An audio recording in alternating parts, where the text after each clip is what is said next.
Alors que le monde entier se bat contre la pandémie du coronavirus depuis décembre 2019, la Guinée vient de déclarer à nouveau une épidémie d'Ebola suite à des cas de décès liés au virus en région forestière.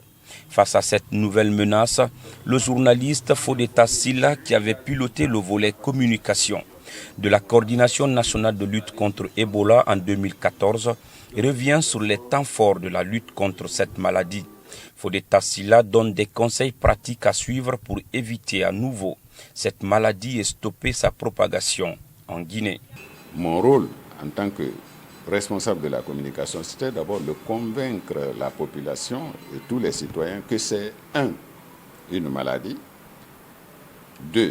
une maladie qui tue, et donc ce n'est pas quelqu'un qui a envoyé cette maladie, c'est par contamination que c'est arrivé en Guinée et que la maladie, on peut l'éviter en suivant les mesures barrières. C'était donc mon rôle et pour cela, il fallait créer les outils de communication, les supports de communication, choisir les angles de communication, mais aussi choisir à quel niveau ces communications pouvaient passer. Nous avons été à Accra pour assister à la réunion avec les partenaires techniques et financiers sous l'égide de l'Organisation mondiale de la santé pour mettre en place la stratégie de riposte à cette épidémie. Parce qu'à l'époque, dès que l'épidémie s'est déclarée, qu'est-ce que le président de la République a fait d'abord? Il a mis en place une cellule gouvernementale.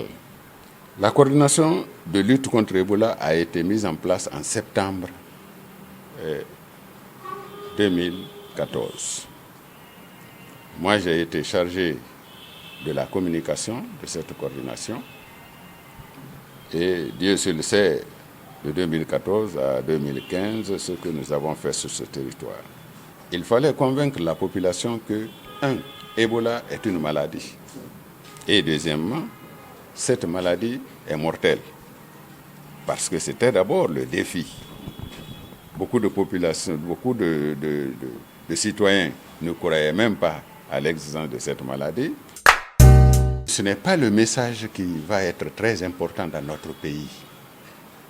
C'est le porteur du message. Je me suis mis donc à sélectionner ceux qui peuvent porter ce message, les leaders communautaires, les imams, les parleurs en société, les matrones, tous ceux qui sont leaders communautaires, c'est ceux-ci qui pouvaient porter ces messages-là au niveau des mosquées, au niveau des paroisses, au niveau des marchés. Parce que Ebola se produisait surtout dans les zones rurales reculées.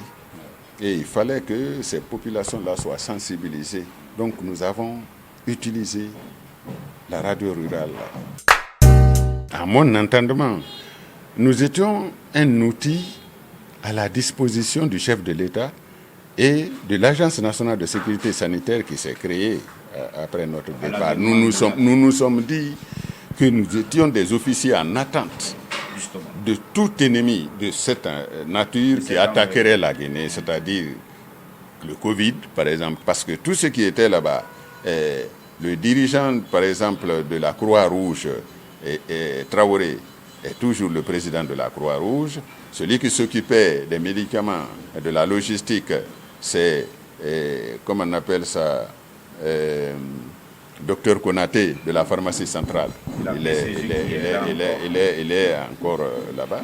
Moi, j'étais chargé de la communication en tant que directeur de la télévision nationale pour faciliter rapidement le passage des messages à la RTG, parce que si un agent est là-bas et recueille, il doit passer par des hiérarchies pour passer, alors que la coordination qui est sous l'égide du président de la République a besoin de personnalités qui exécutent directement. Quand Dr Konaté, directeur de la pharmacie centrale, veut amener des médicaments à l'intérieur, ce sont ces démembrements qui sont là. De toutes les façons, nous sommes à la disposition de la nation et nous attendons.